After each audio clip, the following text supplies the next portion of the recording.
As a rideshare driver, one of the things I love is learning my passengers' stories, particularly the passengers who are here from out of town. I kind of like to hear sort of where they came from and how they wound up here.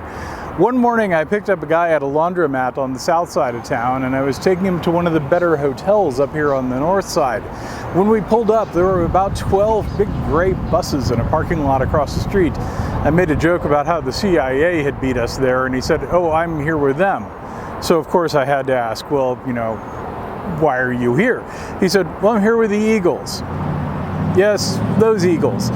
The band was here in town for a show at the arena behind me, and it was the day off. So my passenger was basically making the best of his time, getting his laundry done while he had time to do it. Well, we chatted a little bit. Apparently his job is to sit backstage and record the concerts.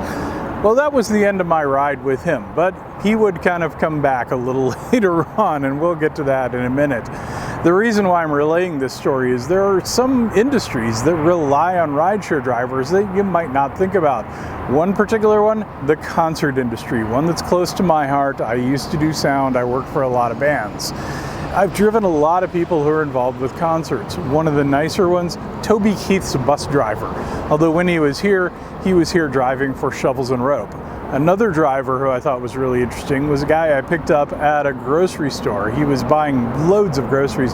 Turns out he was not only the band's bus driver, he was also the sound man and their chef, and he was prepping to make a big meal for the band and the entire crew that night. Some of the stories aren't quite so pleasant. I picked up a young woman at the airport who was involved with one of the touring acts that was in town, taking her to meet up with the band. She had unfortunately just flown home for the funeral of one of her family members. I was really kind of sad to hear that. But back to my passenger from the laundromat. His story, as I said, was going to come back. Later in the day, I picked up two guys at a local museum. I was bringing them back to the same hotel. I mentioned that I had driven somebody who was with the Eagles back to the hotel earlier in the day. And they said, oh yeah, we're also here with the Eagles. We're on the lighting crew. They asked me the name of the guy I had driven before, and I told them who it was. They said, we are going to have so much fun with him at the show tomorrow night. We're going to tell him his Uber driver thought he was just a very unpleasant guy and just belligerent and just not really fun to drive at all. And I said, guys, don't do me like that.